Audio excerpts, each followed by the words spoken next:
How's it going, people? In this new episode, we are going to talk about password policies. Password policies is not literally about, hey, you have to change your password 10 days per 10 days. No, it's all about the tools that Linux system give us to manage that stuff. For example, we can specify or edit the expiration date once the user have to change their password. So, for example, I can configure a specific user to tell, hey, each 30 days you have to change your password, maybe for company security policy or something like that, and other ones. So let's dive into. We are going to start with the most basic command about a password, and you already know what I'm talking about, the passwd. Passwd's password allows to set or change a password. So for this practice, I have to create a new user. So let's create a user. Remember, you have to use the user add command. You have to use the m argument to specify a folder. Also, you have to use the s to specify a command interpreter. Remember, by default, the interpreter is bin sh, so you have to include in this one that you are going to use bin bash, and you can use c to provide a description, but in this case it's not useful. It's not useful at all. So with this one, I'm going to create the Crislo. Okay, my system is laggy, and that's all. So we have the Crislo command. Okay, the most basic is, yeah, you already know that. Remember, if the user doesn't have a password, you can log in as the user, and if you use sudo su about the user switch or yes, user switch, you can perform even the sudo operation, because if you perform the sudo operation are going to ask you about the user password, and the user doesn't have a password. So the most important thing is use the sudo passwd, in this case Crislo, and I'm going to set this password. For this context, I highly recommend avoid to use I miss the password. Let's change again. For this case, once you are using a public server, I am talking about a public server because I have a public IP address.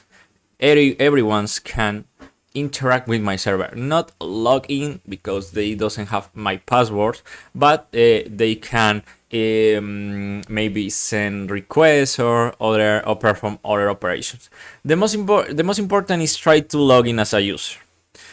Maybe we are in a educational and test environment, but that doesn't mean that you can put an 123 password, because this is a public server, and it's not about, hey, I don't think someone just right in this moment try to log in my server using this user called Crislo or called Debian, and try to use 123 manually. Okay, you are right. Manually is not effective at all. That's why people use automatic scripts that perform, I don't know, 1 millions of iteration on each server, for example, because the server IP is I don't remember if it's this one. I don't remember. Okay, this one. My server IP is public. Doesn't means that, hey, if I avoid to record and upload this video, this IP just right there will won't be public at all. No, my server is is into a network, a public network called internet, and in internet all the participants, or all the other servers and clients has access and see what is look around, who is look around. So in this occasion, this IP is public and everyone's can know that. And my point is avoid to use so easy passwords, because there will be a botnet that will be trying to log in my server using Debian, using Chryslo, using Christian, using Isabel, using Pedro, using Samuel, and other names automatically in seconds, and try to, for each user, try to use a rock you list password or other ones like 123 12345 hello, paradise, horse, dog, horse, 123, and more. So the idea is, please, even if you are in a educational or test environment, if the server is public, please set a normal and secure password. You can use 123 password if the server is local, that you are executing in your PC, because no one can into or interact with your server, even at least you make public or routing or making a bridge and open your ports and whatever.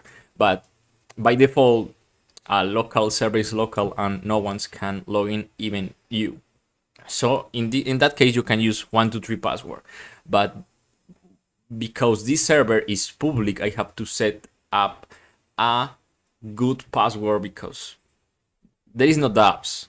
Just right there in this moment, on the past or in the future, maybe meanwhile the server is on, there are thousands, hundreds, millions of bots trying to log in my server. So that is interesting. Maybe in the future we can make a video talking about that.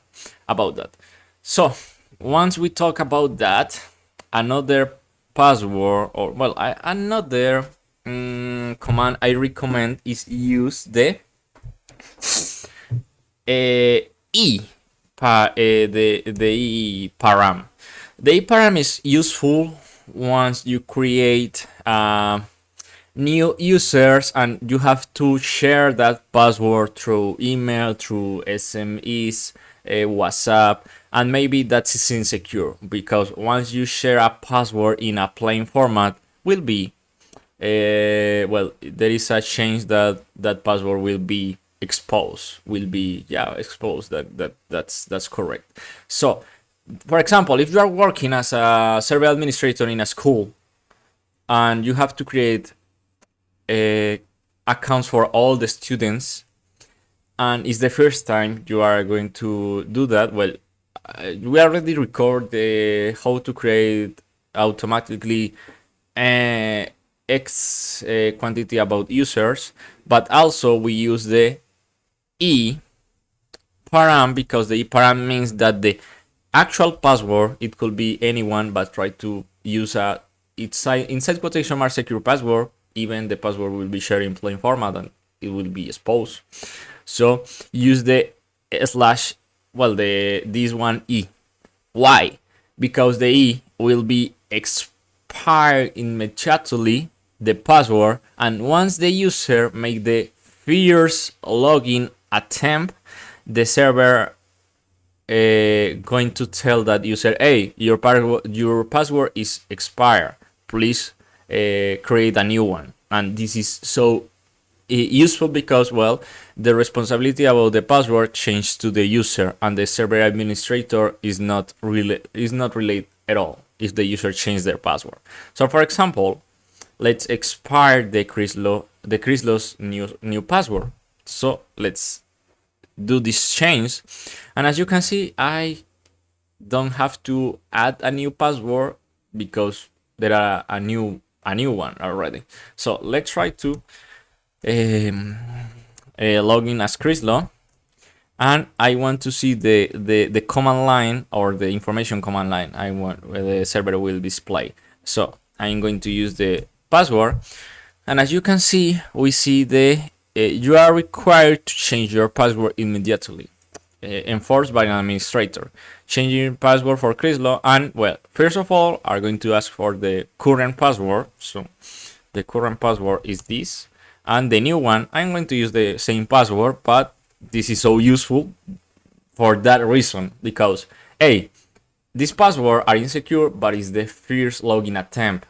But once you try to log in, the server must you to change that password, and the responsibility is over your shoulders. So that's all. The server administrator is relaxed. So let's change this password. This one. Okay. Okay. Let's try. Let's try it again.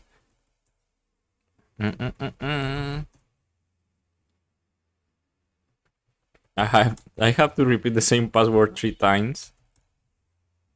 Okay, I can use the same one. Okay, the Linux system is so intelligent. So let's see this one. Oh my god. Okay. Okay. I don't know how to read. The system won't ask me the current password. Just ask me about the new password. Let's try it again. Okay, we have the already same password and the same password at all, and the new one is the same using a 1, and the new one is using a 1. Okay, that's all. Perfect. An interesting hint is you try to log in through SSH. The server will be kick you and tell you, hey, log in again. But in this case, doesn't happen. So yeah, we are Chris logging. Another command I recommend, and as you can see in the automatization script, was sh pass wd. This one about asking about the confirmation password. This is useful for scripts at all. So you can use in this one, but this is not recommended in this one. So the best you can do in this case is force to change the password using the e param. So in this case, the command follow this the following format: Christian dot new pass, I don't know, 1 2 3, and with this command we are going to change the Christian password using 1 2 3, but this is not recommend. Remember, use this for automatization script, and be sure this first of all, I can execute this because, well, I can execute that, but using this plain format will be saved in the history, in the logs, and this is not secure at all. That's why we use passwd without the ch, because we are input password in a secure channel, because the information is saved on memory. Just this information will be saved on ROM or hard disk or SSD. So I don't recommend this for this purpose, only for bash scripts. The other one we are going to use is the sudo change. Not change, is change. A change allows to modify directly the user password policies. For example, if we use the uppercase M and we specify a number of days, we are going to tell to the system, hey, the user Christian have to change their password each 30 days. So this is useful depending on the context. Okay, Christian doesn't exist. Is about Crislo. So Crislo have a new policy. How can we see the Crislo or the user's policy? Using the sudo change L in lowercase Crislo. And as you can see, we have a lot of information. Maybe this information is the same as shadow and more clear, because as you can see, we have the last password change on 7th October on the current year. And as you can see, we add the expires policy, and this password will be expired on the 6th November. The password inactive, we doesn't specify this, but the password inactive is if the user doesn't log out in a certain amount of time, we can expire the account, or the account expires at all, depending. Once we use the slash, the staff E param, the password inactive or the password spares will be used to, hey, you have to change your password. Also, we have the maximum number of days between password change, that is 0, because we changed that password just right now. The maximum number of days between password change, and as you can see, is the 30 because it's the new rule. This one and this one are highly related because are the same. This is the amount of days specific, and this is the day where the password will be expired, and the number of days of warning before password expires. This is about the warning to tell the user, hey, remember, into the 1 week you have to change your password. Well, because we are using 7 days, but you can change 5 days, 1 day, 0 days, and this is only for a warning purpose. And the other one is, for example, used to lock account and login as account, and is using the passwd L param and the user account. With this configuration, we can log in as this user. For example, if I use sudo chrislo and use the password, the system tell me, hey, your password is incorrect, but the password is not incorrect because it's about the account is blocked. And the only way to remove this block is using the sudo passwd u param chrislo. The same password will be how can I say this? The same password will be used. It's just a temporary, a block, but doesn't affect the user password. So once we unblock the account, we can use the always same user password, and as you can see, I can log in as this user again. And the last one is about the script that you can use as a server administrator for maybe create a creation user script, and using random password. Remember, the random password you have to save in any site, because you are going to use that password to send to the users. So save that password. But using the next one, first of all, I would like to use user deal chrislo, because I no longer use chrislo. The command is about this. Let's see, echo, and use tier and the following ones to the A to C in lowercase, 0 to 9. Send maybe this is a bit advanced, but doesn't tell me nothing about that. And using this command, we can generate in this case 6 long password, and you can maybe use 5. And as you can see, in each operation, the characters are randomly. So you can use this maybe to create, I don't know, 1000 accounts, save the password, and tell the user, hey, you can log in your account using just this password, but also I am going to use the expires immediately the password account once the user make the first login attempt. The server will the server going to tell us or you, hey, change your password because the password is already expired, and it's something basic that allows to create the user and management the password about. And I think that's all. I hope this video was helpful, and see you in the next time. Bye bye.